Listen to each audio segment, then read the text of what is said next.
Assalamualaikum dan salam sejahtera. Kembali lagi bersama saya, Syahrian bin Syarudin, dalam merungkai topik Guru Aspirasi Negara. Siapakah saya dalam merealisasikan martabat pendidikan Malaysia? Baik, bagi merungkai topik tersebut, saya telah pecahkan isi kandungan kita pada kali ini kepada dua fokus utama, yaitu fokus pertama, aspirasi dan hala tuju sistem pendidikan Malaysia, dan fokus yang kedua yaitu implikasi aspirasi tersebut kepada guru. Kita beralih kepada fokus pertama dahulu. Oke, baik. Ini merupakan image ataupun grafik yang telah saya sediakan bagi memberi sedikit rangsangan awal tentang SKPM. SKPM ataupun Standard Quality Pendidikan Malaysia. Apa itu SKPM? SKPM merupakan satu garis panduan yang mana digunakan untuk meningkatkan lagi prestasi sekolah, keberkesanan kepimpinan dan pengurusan, serta yang paling penting yaitu meningkatkan kualiti PDP. Seterusnya, tujuan SKPM yaitu menjamin kualiti pendidikan di sekolah. Hal ini demikian kerana sekolah di Malaysia ini memainkan peranan penting dalam memberi pendidikan yang berkualiti kepada setiap murid mereka. Seterusnya, sebagai refleksi kepada guru, yaitu lebih kepada melihat kelemahan dan kelebihan guru tersebut dalam sesi PDP, dan harus sekali menyokong transformasi pendidikan negara agar dapat berdiri sama tinggi dengan taraf pendidikan antarabangsa. Dan lain sekali merupakan kepentingan SKPM. SKPM ini penting kerana membantu dalam mengenal pasti kekuatan dan kelemahan di sekolah. Oleh itu, sekolah-sekolah di Malaysia ini dapat meningkatkan kualiti dalam memberikan pendidikan yang lebih baik kepada murid mereka, serta seterusnya itu meningkatkan profesionalisme guru yang lebih kepada peningkatan kualiti pengajaran guru pada murid, dan akhir sekali yaitu menyokong pembentukan murid holistik, yaitu murid yang lebih menyeluruh daripada aspek jasmani, emosi, rohani, dan intelek. Baik, kita beralih kepada topik yang kedua, yaitu 5 aspirasi sistem pendidikan Malaysia (PPPM). Dapat dilihat di sini merupakan grafik yang juga merupakan rangsangan awal, dan kita beralih kepada isi dalam 5 aspirasi sistem pendidikan dalam PPM, yaitu yang pertama, akses. Akses ini bermaksud peluang pendidikan kepada semua kanak-kanak di Malaysia tanpa mengira latar belakang. Bermaksud tiada kanak-kanak yang terkecuali di Malaysia dalam mendapatkan pendidikan, dan selari dengan sasaran mereka yang menetapkan 100% enrollment dari prasekolah sehingga menengah atas, dan akhir sekali mengatakan bahwa tiada murid yang tercicir daripada sistem pendidikan. Seterusnya merupakan kualiti. Kualiti lebih kepada peningkatan mutu pendidikan agar setanding dengan sistem pendidikan terbaik di dunia. Dan ini sistem pendidikan Malaysia memfokuskan kepada pencapaian murid dalam pentaksiran antarabangsa seperti PISA dan TIMSS, dan memperkasakan PDPC dan latihan guru agar setanding dengan sistem pendidikan terbaik di dunia itu sendiri. Dan yang ketiga yaitu equity. Equity lebih kepada pendidikan itu adil kepada semua murid. Adil itu daripada segi tidak mengira dari segi jantina, status sosioekonomi ataupun kaum maupun agama mereka. Yang keempat merupakan perpaduan. Perpaduan lebih kepada untuk memperkukuh perpaduan dan kalangan murid berbagai kaum. Karena sekolah ini menjadi tempat bagi membina nilai toleransi dan kepahaman dan menggalakkan interaksi antara kaum sejak kecil, yaitu eh, ini dapat mengurangkan eh, masalah seperti isu perbalahan antara kaum, karena sejak kecil lagi mereka sudah paham tentang adat-adat ataupun eh, apa ya, adat-adat mereka, kaum-kaum lain, dan dapat bertoleransi dengan mereka.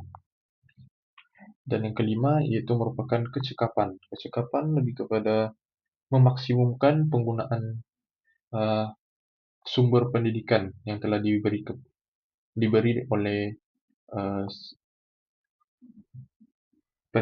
sistem pendidikan Malaysia, dan ini mengelakkan pembaziran sumber, seperti buku-buku yang telah dibeli perlu digunakan semaksimum mungkin bagi meningkatkan kualiti pendidikan, dan hasil pembelajaran itu dimaksimumkan dengan kos yang berpatutan. Bermaksud uh, walaupun kos pendidikan di Malaysia murah, tetapi hasil pembelajaran ataupun murid yang dilahirkan setanding dengan sekolah-sekolah yang lebih uh, berpotensi tinggi. Seterusnya beralih kepada 6 aspirasi murid dalam PPPM. Ini merupakan uh, grafik yang saya hasilkan. Dapat dilihat di sini merupakan ringkasan bagi 6 aspirasi tersebut. Untuk lebih mendalam, saya terangkan itu di sini, yaitu yang pertama pengetahuan, yang mana murid perlulah menguasai asas seperti membaca, menulis, dan mengira, karena ini merupakan asas penting untuk mereka belajar sepanjang hayat. Dan dalam pengetahuan ini juga memfokuskan dalam mata pelajaran teras seperti sains, matematik, dan bahasa agar dapat bersaing dengan perkembangan teknologi pada masa kini. Seterusnya merupakan kemahiran berpikir, yaitu murid mampu berpikir secara kritis, kreatif, dan inovatif. Seterusnya dapat menyelesaikan masalah dan membuat keputusan. Dan ini selari dengan kemahiran kebat, yaitu kemahiran berpikir ras tinggi. Baik, yang ketiga merupakan kemahiran memimpin, yaitu murid mempunyai kebolehan untuk memimpin dan bekerja dalam kumpulan. Seterusnya keyakinan diri dan kemahiran interpersonal, dibentuk melalui aktiviti kokurikulum dan pengalaman sekolah. Kemahiran memimpin ini juga dapat dilihat melalui pelantikan murid sebagai ketua kelas, ataupun kalau dalam aktiviti kokurikulum itu sebagai pengerusi bagi suatu kelab. Dan ini sebenarnya secara tidak langsung melatih keyakinan diri mereka dan kemahiran berkomunikasi dalam berkumpulan sebenarnya. Selanjutnya yang keempat merupakan kemahiran di bahasa, yaitu murid menguasai bahasa Melayu sebagai bahasa kebangsaan dan bahasa Inggris sebagai bahasa antarabangsa. Dan ini membolehkan murid bersaing di peringkat global. Hal ini demikian karena bahwa kemahiran berbahasa ini sangat penting untuk bersaing di peringkat global kini. Tanpa penguasaan bahasa ini, sukar untuk berkomunikasi dengan pelanggan-pelanggan daripada negara luar seperti Amerika Serikat, China, ataupun Korea. Yang kelima merupakan etika dan kerohanian,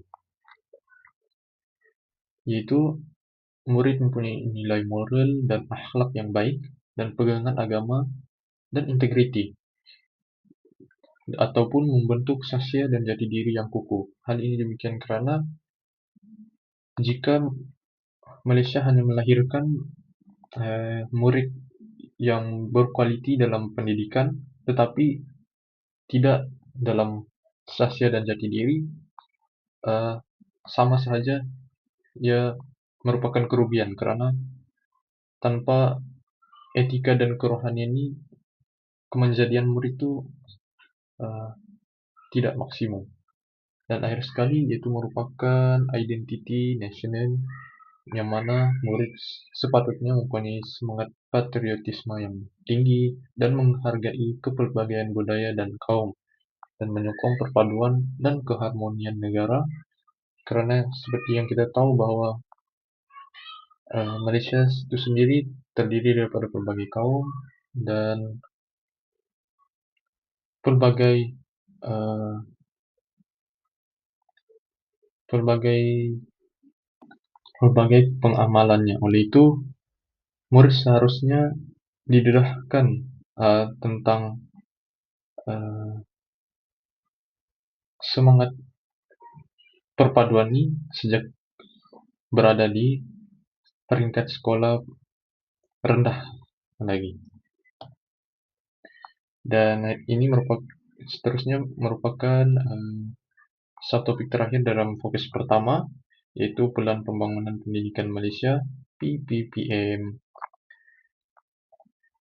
Oke, PPPM ataupun Pelan Pembangunan Pendidikan Malaysia ini merupakan pelan transformasi pendidikan negara dan dilaksanakan oleh Kementerian Pendidikan Malaysia dari tahun 2013 hingga 2025, yang mana meningkatkan kualiti pendidikan agar setanding dengan peringkat global. Antara objektif PPPM antaranya yaitu melahirkan murid yang seimbang, meningkatkan pencapaian akademik, mengurangkan jurang pendidikan, dan memperkukuh perpaduan kaum. Baik, komponen-komponen PPPM ini ada 3, dan 2 daripadanya telah saya terangkan, yaitu 5 aspirasi sistem, 6 aspirasi murid, dan yang ketiga yaitu 11 anjakan utama. Anjakan utama saya beri 5 contoh, yaitu yang pertama, akses pendidikan yang berkualiti, yang bermaksud pendidikan uh, di Malaysia ini berkualiti tinggi dalam melahirkan modal insan untuk menyumbang kepada negara. Terusnya, penguasaan kemahiran asas, pembentukan nilai lebih kepada bagaimana murid dapat berkomunikasi dengan semua kaum, transformasi guru ataupun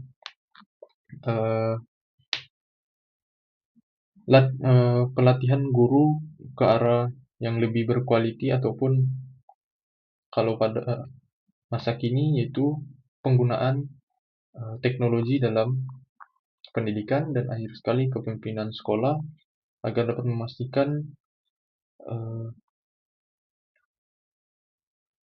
apa yang ingin disampaikan dalam suatu sekolah itu dapat dijalankan secara menyeluruh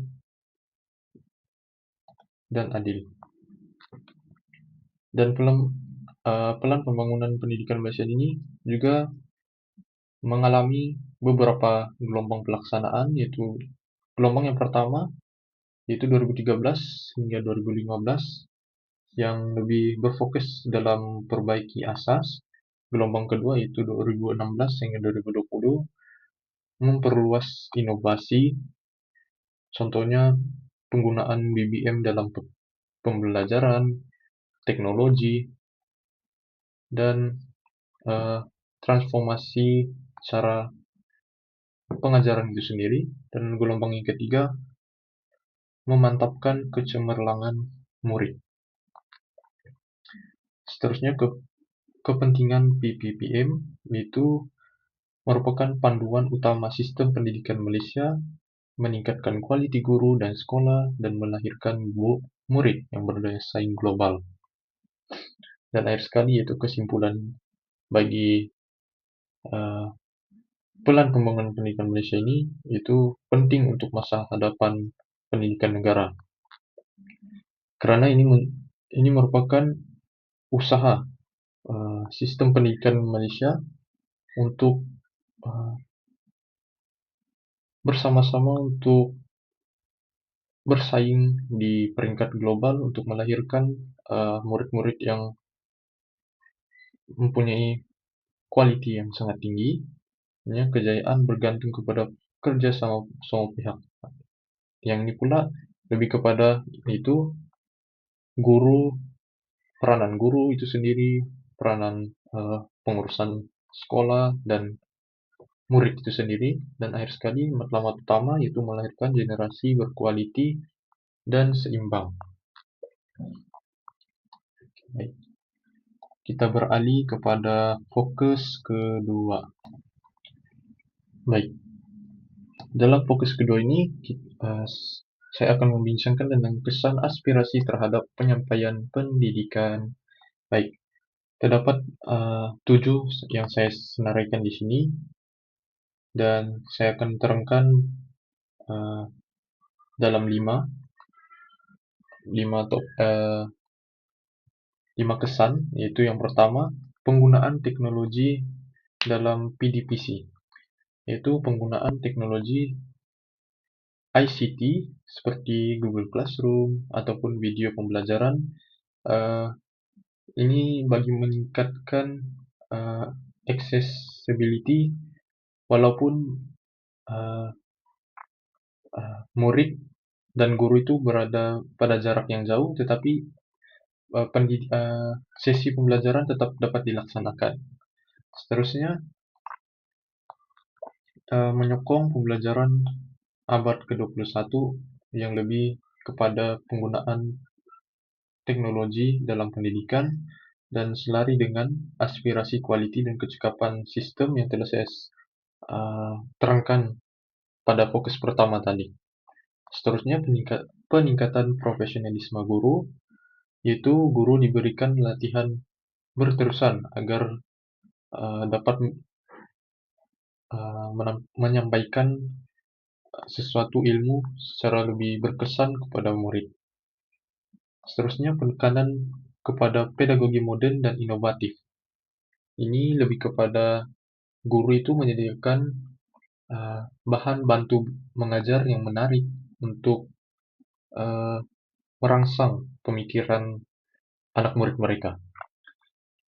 Dan akhir sekali, guru ini bukan saja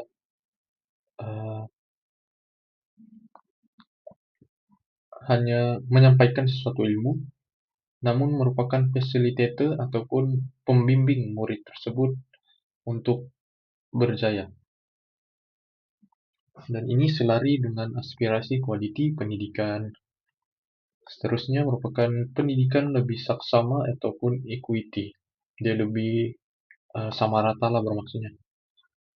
Dan ini antaranya lebih banyak bantuan kepada sekolah luar bandar. Hal ini demikian karena seperti yang kita tahu,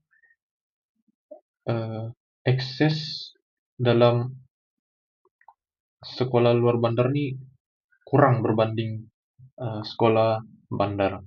Oleh itu, lebih banyak bantuan diberi kepada sekolah luar bandar. Seterusnya, program sokongan untuk murid lemah.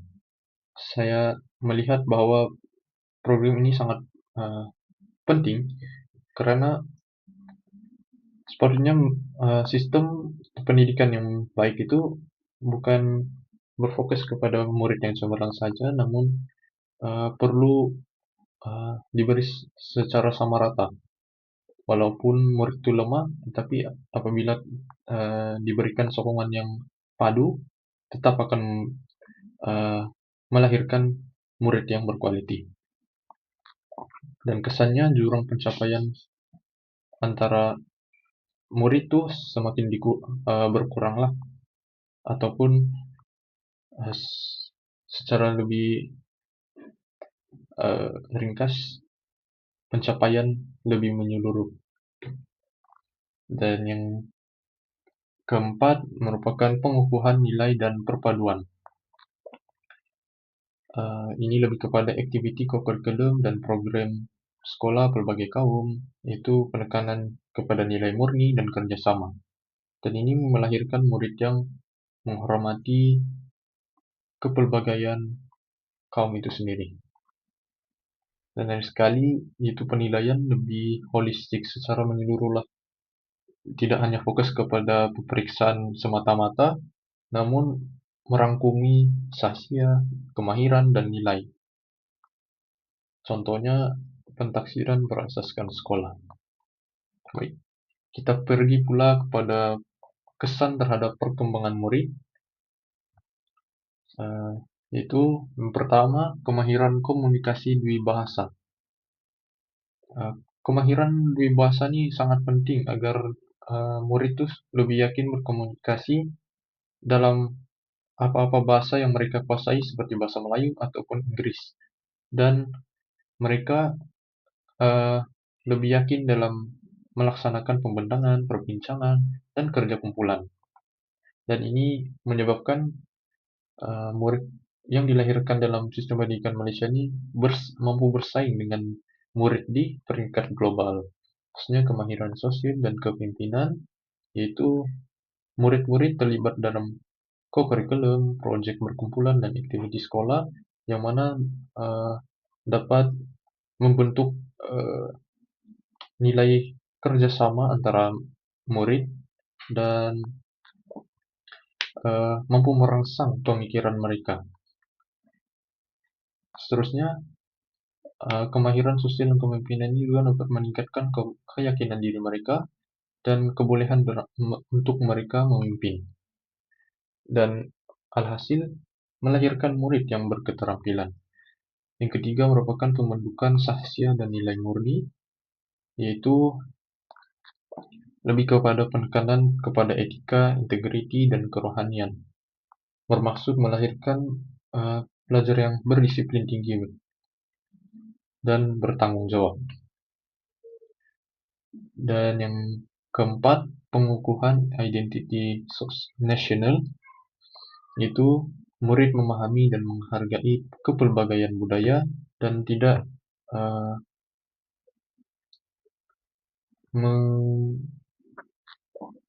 ataupun tidak menindas ataupun berkata buruk terhadap kaum-kaum lain. Dan semangat patriotisme ini sangat penting bagi mengekalkan perpaduan dan keselamatan negara itu sendiri. Dan sekali itu perkembangan yang lebih saksama, itu semua murid mendapat peluang pendidikan yang lebih adil, dan sokongan kepada murid lemah membantu mereka maju. Seperti yang saya katakan tadi bahwa pendidikan yang baik itu merupakan pendidikan yang sama rata dan tidak memilih kepada murid yang bijak saja, namun fokus kepada kedua-duanya. Seterusnya merupakan ciri-ciri guru cemerlang. Baik, ciri-ciri guru cemerlang ini antaranya menguasai ilmu dan kandungan, kemahiran pedagogi yang berkesan, mengaplikasikan teknologi, komitmen dan dedikasi yang tinggi, kreatif dan inovatif, kemahiran komunikasi yang baik, dan sentiasa reflektif dan ingin meningkat.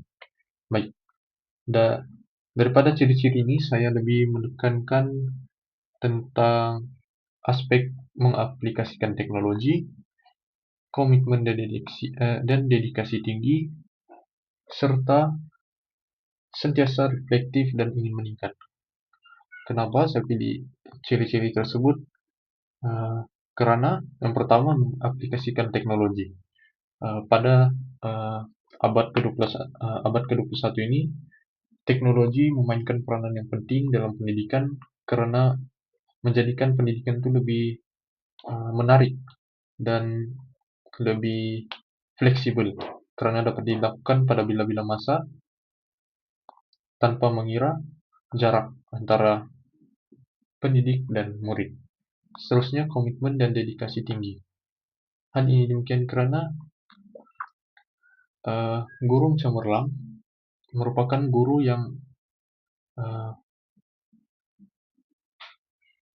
menerapkan jiwanya dalam mendidik dan bukan semata-mata uh, untuk mendapat gaji saja, namun bersungguh-sungguh dalam mendidik murid dan sanggup meluangkan masanya untuk membantu murid yang lemah dalam pendidikan. Dan lain sekali sentiasa reflektif dan ingin meningkat.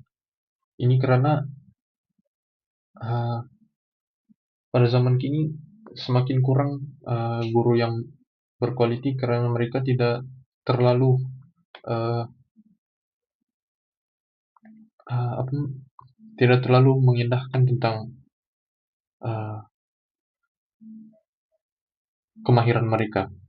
Karena reflektif ini sangat penting untuk menilai kekuatan dan kelemahan diri, terutamanya dalam sisi pengajaran, dan bersedia menerima teguran dan memperbaiki diri. Dan ini penting agar menjamin peningkatan profesional yang berterusan. Seterusnya merupakan impak terhadap pembangunan profesional, yaitu guru ini menjadi role model, meningkatkan kualitas divisi, menggalakkan pembelajaran berterusan, dan membina komuniti pembelajaran profesional. Saya ambil yang menjadi meningkatkan kualitas divisi. Hal ini demikian karena guru-guru yang cemerlang ini biasanya mempunyai kaidah pengajaran yang lebih inovatif dan kreatif.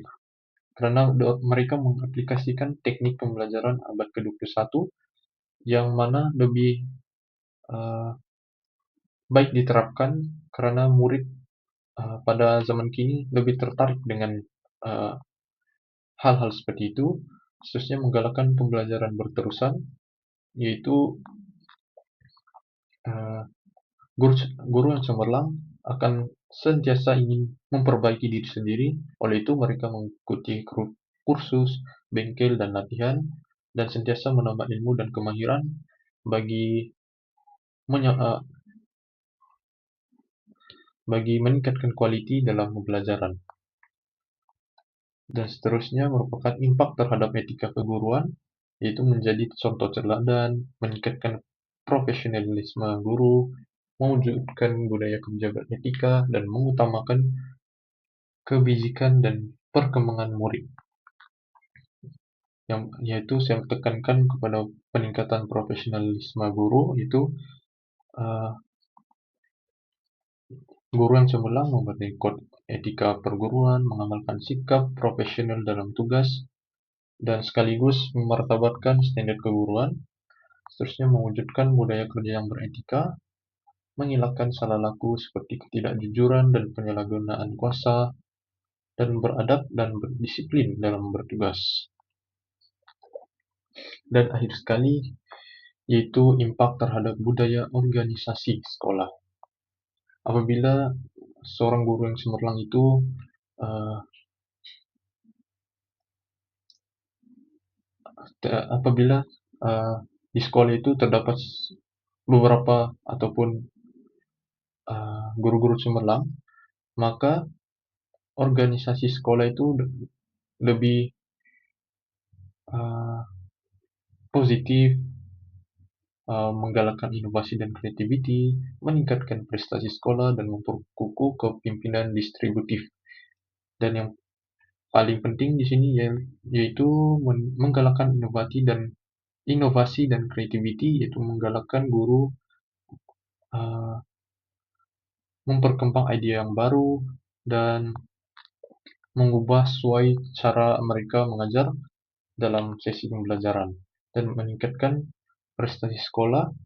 Guru cemerlang ini sebenarnya mampu meningkatkan pencapaian murid karena teknik pengajaran mereka berlainan dengan guru yang hanya uh, sekadar ingin uh, gaji itu semata-mata.